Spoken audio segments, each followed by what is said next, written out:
Hi, Michael. This is Laura at UC Davis. So I didn't catch all the names that have chimed in so far. So I'll just leave it to you to decide when to kick us off. Oh, okay. Yeah. How about 10:03? Okay. Okay, that sounds great. Yeah. Gives folks time to call in still.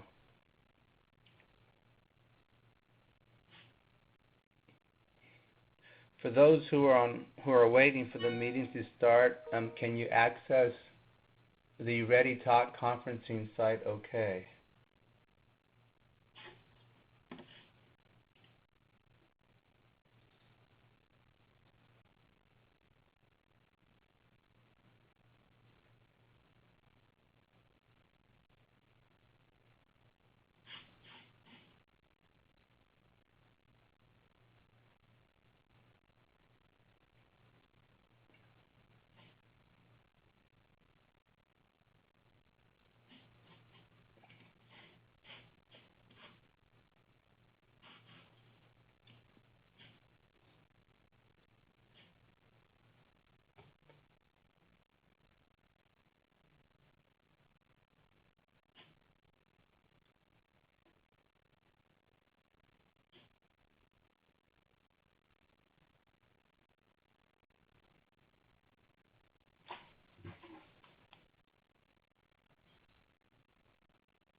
All right, it's 10:03. Let's go ahead and get started. Can people hear me okay? Yep. Okay, very good. Thank you. I didn't hear anything. All right, well, thanks everyone for calling in. This is our first meeting, Tuesday, July 26th, of the Technical Advisory Committee for a Caltrans-funded study called Alternatives for Meeting Transit Needs in the Rural San Joaquin Valley. This was a study that UC Davis, along with the COG MPO directors of the San Joaquin Valley, discussed in earnest a few years ago, and we put in a Caltrans planning grant, and it was awarded to look at how do we better serve rural folks with our transit services, how do we better achieve greenhouse gas emissions per capita with a alternative look at transit service in the San Joaquin Valley, and then ultimately this would impact better operating efficiencies for transit providers as well. And of course we'll let Caroline and Laura from UC Davis, they're leading this study on behalf of the Valley MPOs. I don't want to steal any of their thunder, so I'll let them give a full overview of the project. But this project and your role as the Technical Advisory Committee is a 8-county formation, and it will follow other similar valley-wide planning studies that we have done in the past. Goods movement, green print, blueprint, those are all examples of some of the current 8-county efforts we're doing. So this project is very important for the Valley. I think it's very important, as you'll hear from UC Davis. It has national implications as well, because there's a lot of folks struggling to answer some of the questions that this study hopes to answer as well. So I'm going to go ahead and lead. I'll let Caroline and Laura introduce themselves when we get to the project introduction section, but I'm going to go ahead and lead the roll call. I'll do it by MPO, north to south, and then we'll pick up any other folks that are on the line as well. And there'll be lots of time to ask questions throughout this presentation. It is, by the way, a webinar-based phone call as well, so if you are at your computer and at the Ready Talk conference site, if you're not there, I strongly encourage you to get there so you can follow along in the presentation. Okay, so starting with San Joaquin Council of Governments, is Ryan on the line? Ryan Niblock and Melody Lynn are here. Anybody else from San Joaquin? I don't think so. Okay, Stanislaus Council of Governments? Isael Ojeda. Isael, I talked to Elizabeth yesterday. Will you be part of this on a regular basis, or are you just filling in today? I believe I'm just filling in until Elizabeth and Steven come back. They're not here today, so I'm filling in. Okay, thank you. Okay, Merced County Association of Governments, Stacy Dabbs. Hi, I'm Natalia Austin from Merced County Association of Government. Stacy's out, but she will be attending in future meetings. And Okay. And this is Rich Green. I'm with the Transit Joint Powers Authority. Okay, Rich Green with who again? Well, also MCAG, but also the Transit Joint Powers Authority for Merced County. Very good. Thank you, Rich. All right, Madera County Transportation Commission, Amelia or Dylan? Amelia is here. Okay, how about Dylan? All right, Fresno Council of Governments, Peggy? Yes, I'm here. All right, We've got thank you. We've got a few other people here too. Okay, Moses Stites is there? I am, and I'm with Fresno County Rural Transit Agency, correct. And who else, Peggy? Lang Yu. I'm Lang Yu with Fresno COG as well. Esperanza Velasco with Fresno COG. Oh, hi, Esty. Okay, very good. Thank you for calling in. Next we have Kings County Association of Governments. I think we have Angie and Teresa who said they were on the line. Yes, Teresa here, and Angie is with Kings County Area Public Transit Agency, kickoff. Very good. Thank you for calling in. Tulare County Association of Governments, Elizabeth. Keisha? Is there anybody from Tulare County Association of Governments on the line? Kern Council of Governments, Bob, are you there? I'm here, along with Rob Ball and Suzanne Campbell. And Linda Urata. All right, Linda and Rob Ball.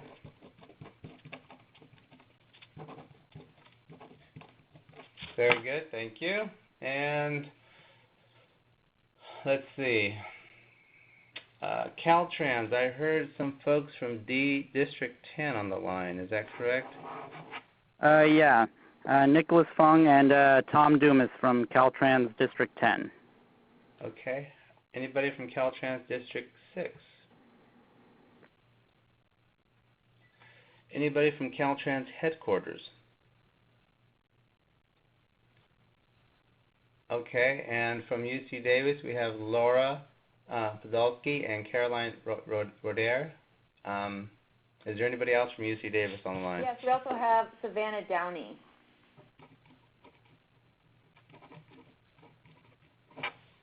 All right, very good. Did I miss anybody?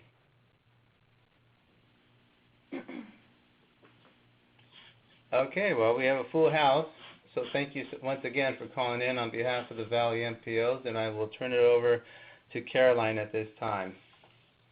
Great. This is actually, Laura, we did some last-minute planning over here, and we thought I would start off, and then Caroline's going to take over some slides as well. So we're going to do a little tag team. Very good. Thank you. So again, thanks everyone for joining us. We are really excited to be kicking off this project. It's one of, I think, the most exciting projects that we're doing over here at UC Davis. And I'll just quickly introduce myself too. So again, this is Laura Podolski. I currently serve as the Policy Director over here at the National Center for Sustainable Transportation that's housed at UC Davis. And I think I've met many of you in my former life working at the Local Government Commission. so I'm really excited to be working in the Valley again, and very excited that Caroline Rodier pulled me into this project. And so Caroline Rodier is the lead on this project for UC Davis, and I'm just providing some support given my previous work in the San Joaquin Valley. And then Savannah Downey is also with us today, and she is also assisting with this project, doing some research for us and looking into some case studies. And we'll get to that in a little bit. So that's a quick orientation to the team. Our goals for the call today was, again, just for this to be a kickoff. We just wanted to orient all of those on the phone today about the project so you have a basic understanding. And then all of you, I believe, I've been in touch with each of you on setting up a one-on-one meeting that week of August 15th. So Caroline and I are going to be doing a road show in the Valley, and we really look forward to meeting with all of you so we can sit down and learn more about your county, talk to you about some of the work we're doing, and answer more detailed questions that you might have. So again, we just mean for this to be an overarching, big picture introduction, and we invite questions throughout the presentation. We also just want you to know that we can also get into this a little bit more with you on our one-on-one meetings. So very quickly, Michael provided some great background, but here's really the impetus for the project. This idea actually came out of a meeting that we had maybe 2 years ago with all of the directors, and Dan Sperling here, who is the director of ICS Davis, also sits on the Air Resources Board. Caroline Rodier was there, Susan Handy, also a faculty and professor here at ITS Davis. And the conversation was really around, what options are out there for the San Joaquin Valley, who's a region that's much different than the rest of the regions in California. And so when it comes to the sustainable community strategy, what strategies are really going to work for that area to reduce greenhouse gas emissions, VMT, while also improving transportation options, especially in the rural areas. And so this is really exciting because, as many of you know, it's hard to figure out, how do you serve these rural areas, and what are these VMT, GHG reduction strategies.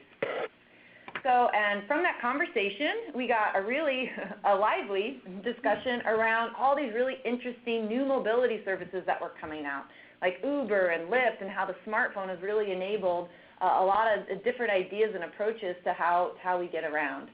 And so from that discussion, we decided to put together a grant application to the Sustainable Communities Grant Program that Caltrans has. And so we were successful in that.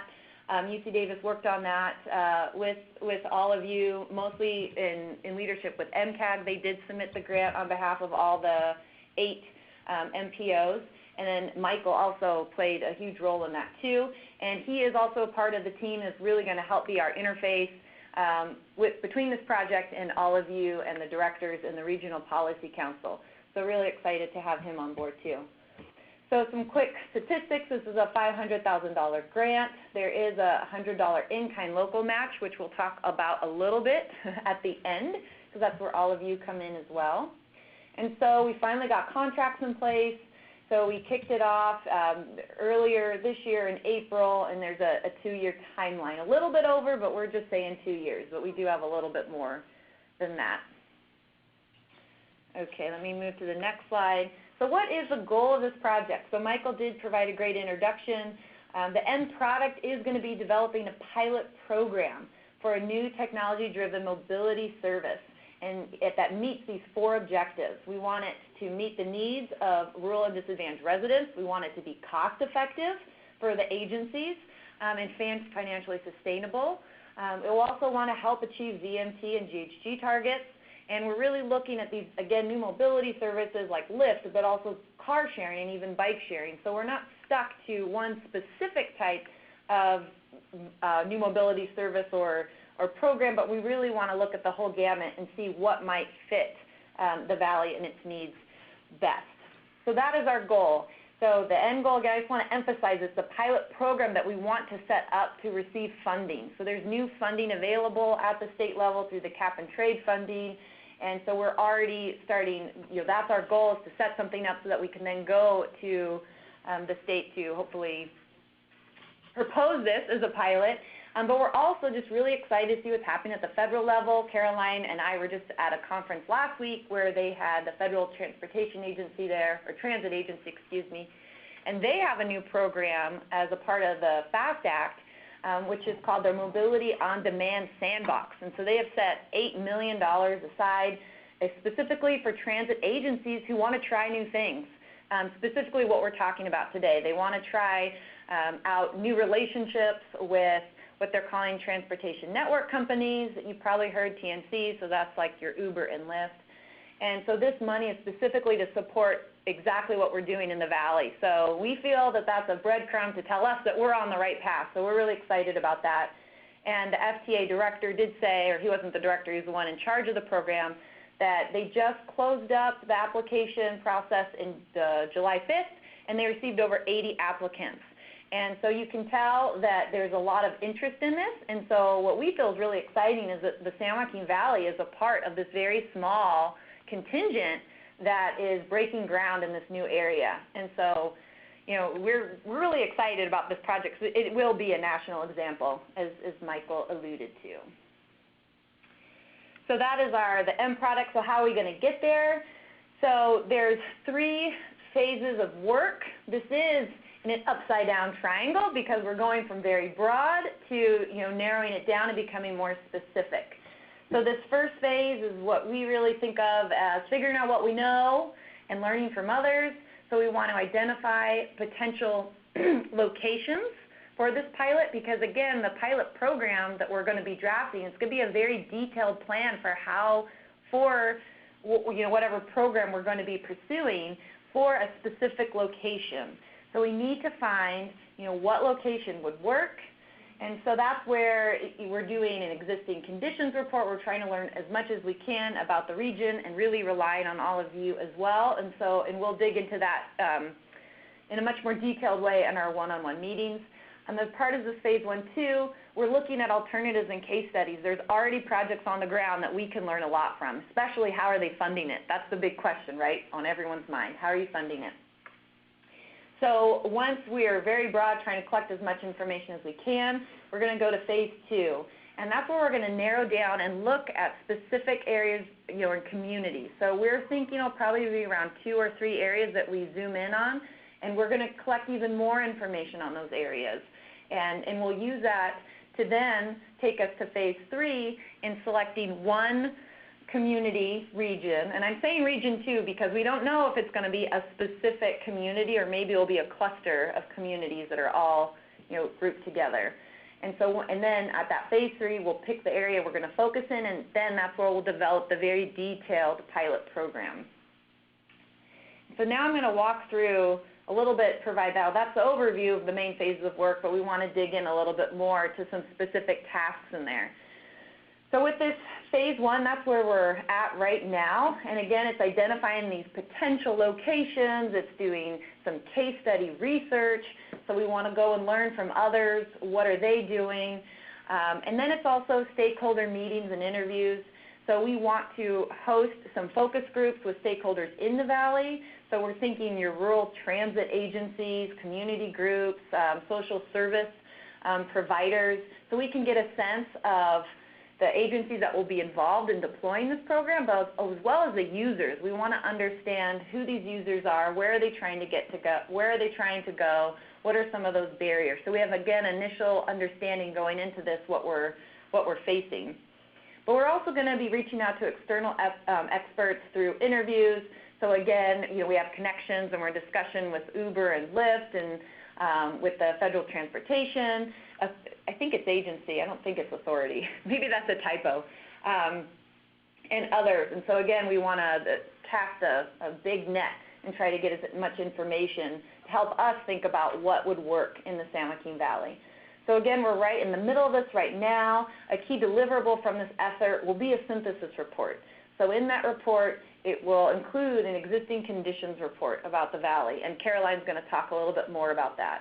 It's going to provide a summary of our case study research, and we have some just little teaser examples for you today too that we can share. And then it'll also provide a summary of the stakeholder meetings and the expert interviews and so you know what we heard from all of those and how we want to use the synthesis report is to really inform us in moving forward and selecting, again, those 2 to 3 communities or regions that we want to focus on.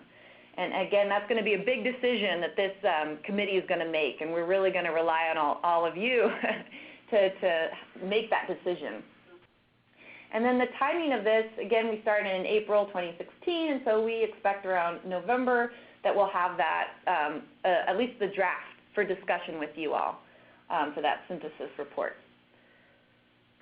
So I'm just going to stop real quick and to see before Caroline, she is going to take on these next couple slides to talk about the existing conditions report and the case study research, but is there any questions right now? All right, everyone is just excited, I can tell. I can Well, tell. I'm excited. I just couldn't find the unmute button. Well, you're very considerate, so that's having your mute on. Yes? One of the items in the scope of work for this project was to also get an assessment of existing unmet transit needs. Mm-hmm. And I've heard a lot of existing conditions, but I haven't heard you mention if you're going to gather those unmet transit needs. Yep, so, and Caroline will, so we can go to the next slide too, because she'll get into that more with the existing conditions report and go over exactly what's going to be in there. I think that's the next slide. Okay. Yeah. So As that was part of the grant as it's approved, I've got to make sure those words are very clear in what we're getting to too. Okay, and can I ask who's this that's asking the question? This is Tom Dumas at Caltrans. All right, Tom. We're the ones processing the funds. All right, no, yeah, we're very... Got to make sure everything in the grant that says excited. we're going to do A, B, and C is actually in there. Of course. Well, we appreciate that. Thank you. All right, so now I'm going to hand it over to Caroline. She'll talk a little bit more about the existing conditions report. Okay, so the existing conditions report, so what are we using to develop this report? We're using the California EnviroScreen, Census data. We have also collected, thanks to many of you, transit plans throughout the region and the documentation on unmet transit needs. We have also collected all the schedules, transit schedules, and are right now kind of creating a summary. And I'll explain a little bit more as we go through these slides. But basically what, the existing conditions report is about, we want to understand, where are the major transit services in the region and the transit services, the major transit services that connect the population centers, and then the transit services that then link to the rural areas. So, we see that there are many kind of heavier line haul routes, and then they're shorter that link to rural communities. And we also are looking at where are the disadvantaged communities. So we're initially relying on California EnviroScreen, but we will be supplementing all this through discussions with you.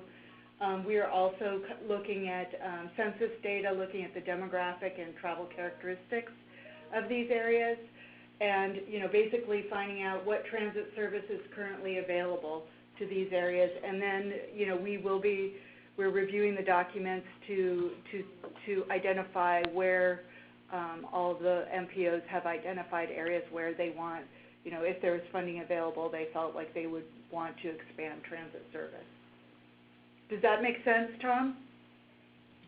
Thomas? Let's see. Okay. Yes. Okay. So I'm trying to click the next screen. See this little gray bar? Yeah. Those little arrows? Okay, so click the those arrows. yeah. Okay. Okay, so here, this map is, right now is from the California EnviroScreen. Now you're all familiar with that, is that correct? So, yeah. Okay, good. So this is California EnviroScreen, and I'm looking at it in this from a census tract, for the census tracts, and then the California EnviroScreen, it ranks the census tracts. The darker red, 96 to 100%, that would be, you know, an area that's facing some of the most severe kind of environmental justice situations. So you can see here, I've identified areas outside of urban areas, and I've kind of linked them to what their score was. They're in the California EnviroScreen score. So this is helping us identify kind of the major cities, and then we are documenting what the current transit service is that are available in these kind of census tract areas to the urban areas. And this is, of course, the northern counties. You're going to need to use your mouse. Okay, here we have, this is the central counties, and again, we've done the same thing here. And, you know, we kind of like to talk, you know, obviously if we're looking at cap and trade funding, we want to look at, areas where there is kind of a high CES score. So this is just kind of our, first step. And then here we have Kern. And next I'm just kind of showing you just briefly, these are, this is from kind of a tool that's available from the Census. We've got data from the Census block group. And I basically have, so for all the areas that I've highlighted in the previous maps with the kind of pink to red colors, I've kind of aggregated the data here for the different counties. So we can see here household size, population, average household size, worker age, percent workers. Let's see. And then this is auto access. So this is access to the disadvantaged California EnviroScreen tracts that I identified in the map by county. So here we have levels of auto ownership, and then we also have, towards the right-hand side, it's auto access to employment relative to, I believe it's the maximum metropolitan statistical area. So you can see here that it's quite low. And then the next column is auto ownership employment access to maximum, this is core statistical areas. So the metropolitan statistical area is typically about 500,000, and the core statistical area is smaller, it's about 10,000. So you can see that it's quite bad compared to the region, but it's not so bad compared to the smaller areas. And then here I just have some statistics on density, and I'm using some weighted averages here. So it's just kind of a first cut of some of the work we're working on right now. Okay, so moving on to our case study research. So we have been monitoring the news and reports and attending conferences to really try to understand what is going on with providing kind of these different types of new mobility services in rural areas and in suburban areas. There actually are not a lot of programs in rural areas still. That's something that's really, really unique about this project. You'll see later on that there are some, most of the applications are in suburban areas, addressing the first mile, last mile. So basically this case study, we're looking at all the available documentation, and we're looking at how these new, kind of the new technology services, so for example, Uber or Lyft or Zipcar, could be adapted to meet the goals of this project. Obviously, the populations in the rural areas are going to have very different user needs, even as far as, being able to interface with a smartphone, making reservations, payment. There are all sorts of issues that would need to be addressed. We want to find out kind of, by talking to the Uber and Lyft and other kind of new mobility service providers, get a sense of what the cost would be to provide this service, and then some specific modifications to the service based on their typical kind of use cases. Actually, increasingly, they are developing methods to provide subsidies and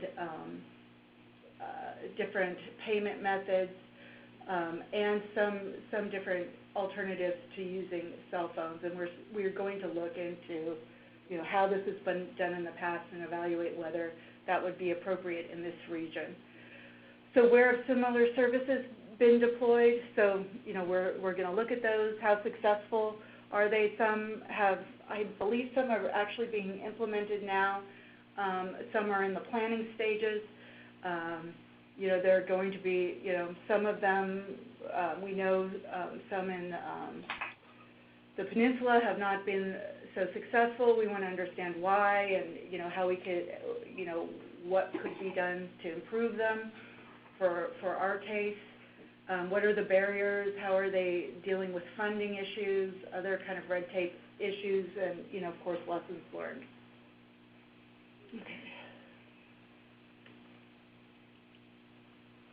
Okay, stakeholder meetings and interviews. This is really this is critical because, we can look at the data and the reports and, but we really need to talk to people, on the ground who have detailed knowledge of the communities and the services that are provided, so as well as, people who are very familiar, with these operators of the new mobility services. So our interviews we are basically holding interviews with government agencies, so transit agencies, the COGS, social services, people that you recommend that could be helpful to us. We also are planning to conduct interviews with community leaders, people that you identify as being, helping us understand what the barriers are to transportation in some of these rural communities that you think might be helpful to talk to, also helping us understand some of the challenges with user interfaces. Yep. And then finally, yep, that's it. I think that's it. Okay, so these are just to give you a taste of some of these case study examples here. And I just wanted to check, Laura, that the FTA's Mobility on Demand Sandbox, they're going to fund another set of projects next year. So that's something we might want to be cognizant of. So there are lots of programs now that are have either implemented or are starting to implement kind of first and last mile transit access in suburban areas. So Livermore, Dallas, St. Petersburg, Florida. Actually, Beverly Hills is working on one. We heard the mayor of Beverly Hills talk just last week at the Automated Vehicle Symposium. Also, interestingly, this Jenkinsville they are actually they have a $10 subsidy for service. It's a 40% subsidy, so it'll be interesting, and I believe it's with Uber and Lyft to see how that's working. Bridge, I don't know if you all are familiar with it. It's a kind of a pop-up transit service. So it would be, Laura's got a little picture here of Bridge. Do you want to just describe this really briefly? So this was your kind of... Yeah, so we also wanted to think of how we could put visuals into this PowerPoint, right, so you aren't reading the whole time. And we also wanted to highlight these case studies because, again, we just think it's really exciting and want you all to feel that you are part of this cutting-edge exploration of how to integrate with these new types of services. So Bridge is a program that is operating, I believe, in Boston, and now this one, the most recent one, is here in Kansas City. So the map on the bottom right, what they do with that at Bridge is it's a membership service, so you sign up, and what Bridge promises that if you are in, the bubble at the top of the map and you want to get to the bubble on the left, that they will connect you, and I believe, to be honest, I don't have the rate offhand, but it's a flat rate. They say it'll be this much money, and we'll pick you up within a 7-minute walk of where you are, and we'll drop you off at your destination within a 7-minute walk. So that's the promise that they provide their members. And then they pick you up in the vans that you see up at the top. So they're not huge vans, like 15-person vans. And so again, it's a pop-up transit service that's in direct response to the users. And so their pickup location and drop-off locations will change, but the boundaries of where they serve does not, and their promise to their members does not change. So that's just an interesting new business model that has recently appeared. Yeah, and interestingly, the guy who's what was the name of the guy who spoke? Was it Michael? I believe so, yeah. Yeah, one of the executives from the bridge service. His background was in providing kind of ambulance service in rural areas. So, and how you would relocate and strategically relocate ambulance services so they could better respond to emergencies in rural areas. So I thought that was really interesting. There's also green Raiteros in Fresno. I'm not sure if some of you have heard about this. This is an idea about, I think there was some funding application put through, and we're definitely going to communicate with people who kind of design this plan and talk to them about it and how it might relate to what we're doing. My understanding is they were trying to get a fleet of electric vehicles, and then they were going to operate the fleet. So that's a big thing to consider, is whether you want to take responsibility for operating a fleet or not. And there are different models now. Increasingly, Uber and Lyft are kind of having partnerships with automobile manufacturers, and that enable drivers to basically rent a car to serve as a driver for one of these services. So that's something that may help in some of these areas with low access. But of course, we need to find out what the costs are. And again, the FDA Sandbox, I think it's really exciting. I heard Vince Valdez speak in December, and they're really, really interested in trying to identify some of the barriers to funding some of these new mobility options that might expand transit. What is the red tape, and exploring. They're really excited about it and interested in working with transit agencies to identify and kind of remove those barriers, and to understand if in fact this is a feasible solution. Okay, so phase 2. So this is where, in this phase, so basically in the previous phase, we have our synthesis document where we work with you all to identify some locations, and we will identify a range of kind of new mobility alternatives. We've been talking a lot about TNCs. That's kind of a big deal right now. However, car sharing is also an option. They have car sharing that serve low-income populations. There's a pilot in Los Angeles, and also there are others, in Albany, that provide kind of some lifeline type services. So those are definitely something we'll be exploring too. We see the first phase, we're going to identify areas and identify use cases.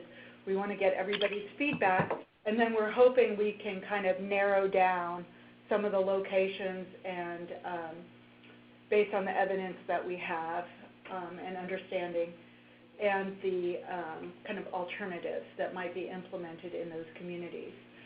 And then our idea is to, once we have these areas identified in the Valley, is to kind of partner with kind of an EJ group to help us with outreach, and to develop a travel survey and focus groups that we can implement in those communities, so that we can really understand what the demand is for this type of service, and then how what are some of the use barriers, and this is based on other models, it's a promotorious model.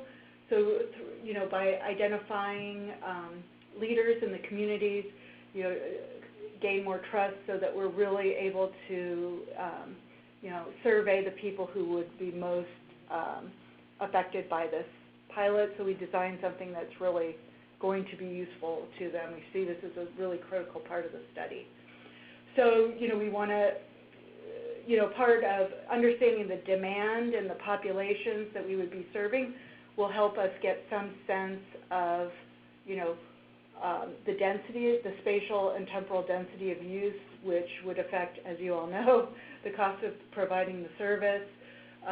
We will be getting information from mobility service providers on, what they think it might cost to provide these services. And then, throughout this process, we will be soliciting stakeholder feedback. Okay, so after we would, at the end of phase 2, we will basically have what's called in the scope of work is a conceptual report or conceptual study, where we will evaluate the different locations and the use cases or alternatives, new mobility alternatives, looking at, how well is it serving the community, what is it going to cost. We're also interested in how these communities, if they have the kind of institutional kind of framework where they might be ready to accept, be kind of a leading area and ready to accept and kind of help us implement these programs.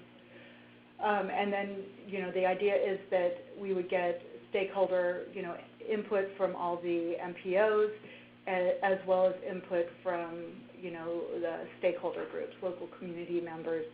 And finally, we would settle on a pilot design concept, and we would develop that more fully. And based on this design, we would be ready to submit an application for funding, but hopefully to implement the pilot project.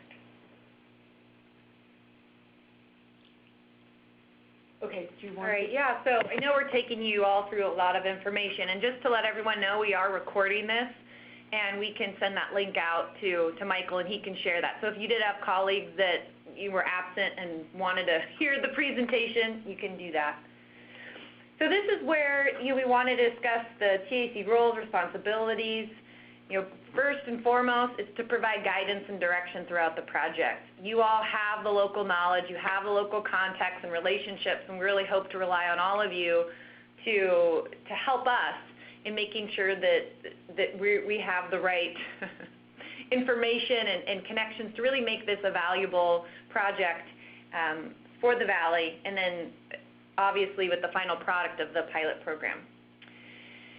And then, the second bullet is participate in monthly conference calls. I've mapped that out with Michael. There are some months that you will get off, but mostly we would love to have monthly conference calls, and my next slide I'll talk about what we see that in the next 6 months, our ideas for what those conference calls will discuss.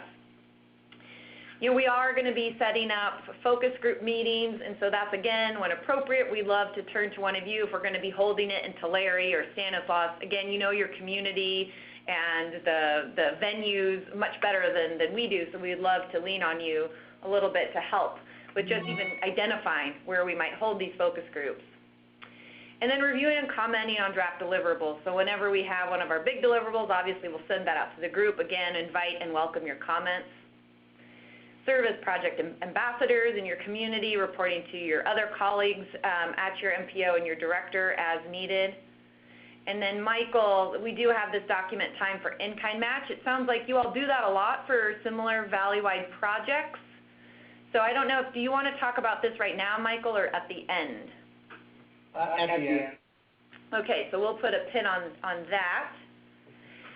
And I think first and foremost, just the point I want to emphasize here is that we are very committed to making this as valuable as possible to each of you. And so we really just encourage as much engagement as you all want to provide. Email us, reach out to us. Again, our goal is to make this as valuable as possible. to each of you in the Valley. So what's next? So as I mentioned, we have our one-on-one meetings in August. I put some bullet points up here on what we're hoping to get out of those meetings. And this is all included in your calendar invite, so if you forget, you can just look at your calendar invite. So for these meetings, to identify those potential pilot communities, you saw some of the maps Caroline shared.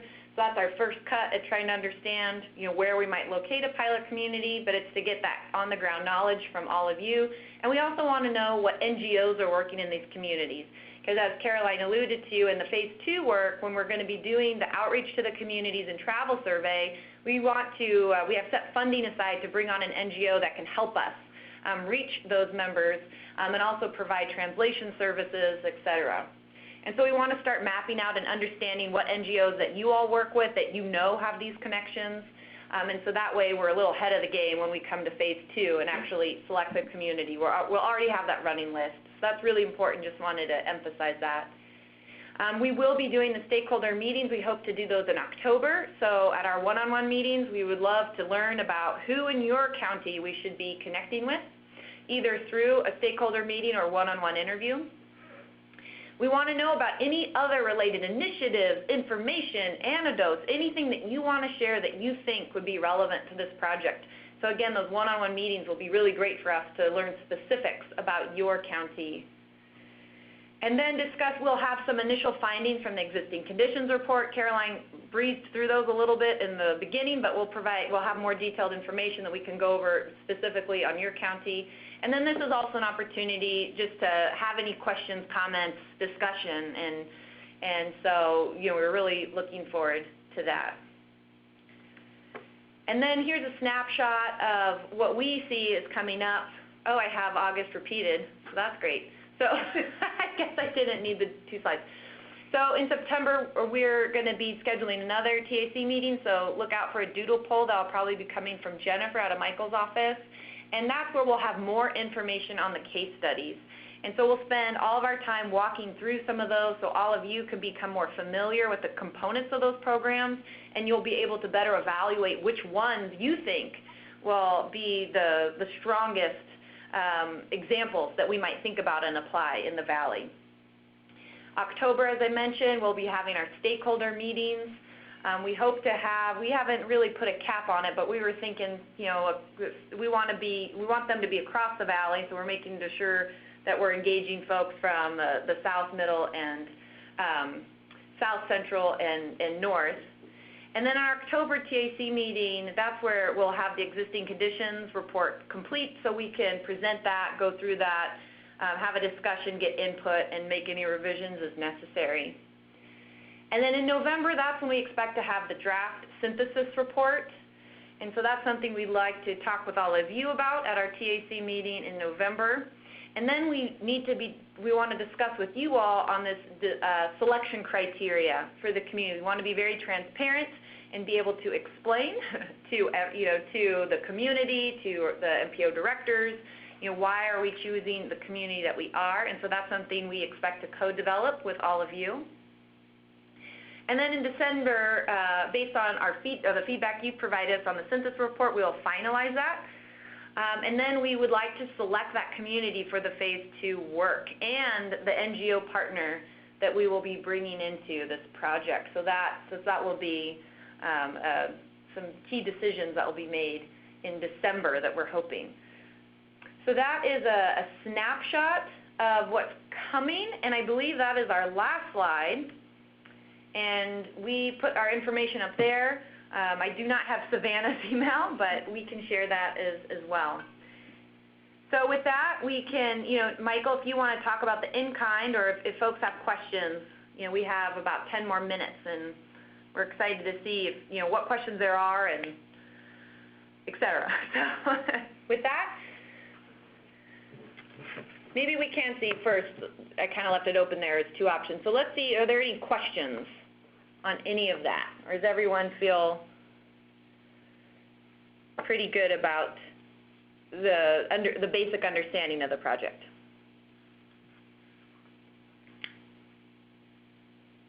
Well, sounds like you did a good job outlining it, Laura. All right. We'll take crickets as a good sign. Okay, Michael, so do you want to talk about the in-kind? Yeah, I have a couple of administrative items.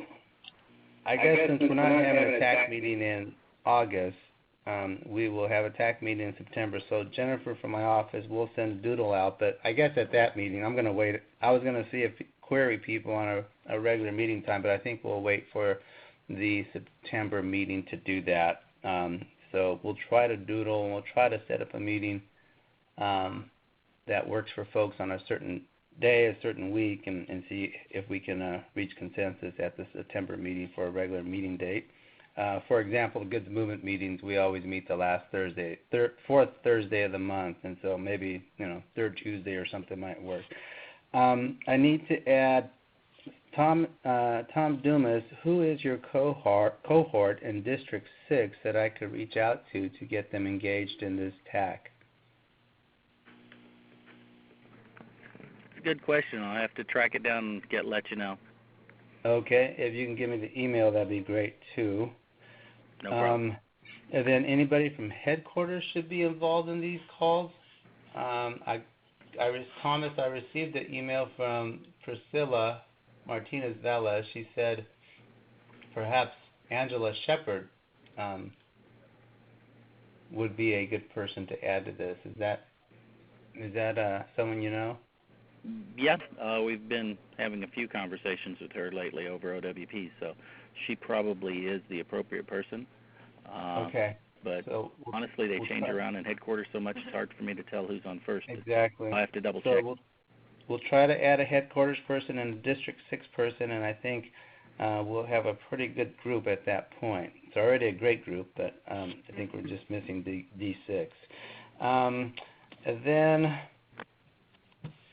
okay, so there is an in-kind staffing contribution to this project of $100,000, as was mentioned earlier. That's just so the way that we handle this on our other projects, and we'll handle it here, is every month we'll send you a very short form, and this is just for the MPO staff, not Caltrans. Send you a very short form to fill out with the number of hours that you spent on this project in the month. So the hour, an hour for this call, for example, your monthly call, any other email transmittals or review of project materials, or any other assistance you provide to the project will be denoted, and then we'll start, so for example, of the 100,000, we'll go by population and we'll say, Fresno, you need to provide $25,000 of staffing in-kind for the duration of this project. So that's what we'll use as the running balance, and your report will indicate what your balance is every month, and we'll take it from there. It's not a problem. It's not hard to do. We handle all the accounting and math for it. So look for that to come out, and we'll start with July, which would include time for this meeting in that process. So it is a large match, by the way, 100,000. Typically we're at 50 or 75,000. So we really need you to do an earnest job of reporting monthly what those hours are. So that's it. We'll follow up with a template form individually to you on the in-kind match, and once again we'll start reporting in July. Typically the reports are due a month after, so July's report is due by the end of August, and we'll take it from there.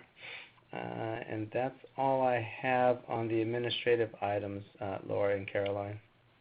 Thank you. All right, I just got a little note. Wonderful thing about webinars, we have a chat function, so you can always email us questions. And so I think, Bob, did you have a question on the deliverables you wanted to ask?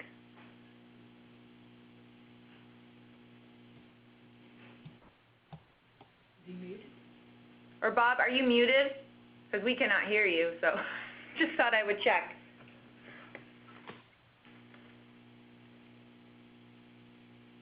Okay, maybe not. Just feel free to email us with questions. And, perhaps we can talk to you when we meet with you in the middle of August. Okay. Okay, Laura and Caroline, can you send me your tentative meeting date so I can share that with the directors at their next meeting? Definitely. The August ones, is that right? Is that Yes, what you're the August consultations. Yep, okay. We'll send you our schedule. Okay. All right, well, that's it from us. We're really excited to meet you all in person, putting some faces to names. And, wait, Bob is chiming in. Oh, can the deliverable be something that can be ready to go into the RTP? Well, we'll follow up with Bob maybe offline and to get a better idea of what, the timing is, what you're talking about. So I'm not sure what the current schedule is. Okay. So with that, thank you, everyone. And again, you have our email, so please reach out to us with any questions, and we'll see you in August. Thank you. Thank you. Thank you. Thank you.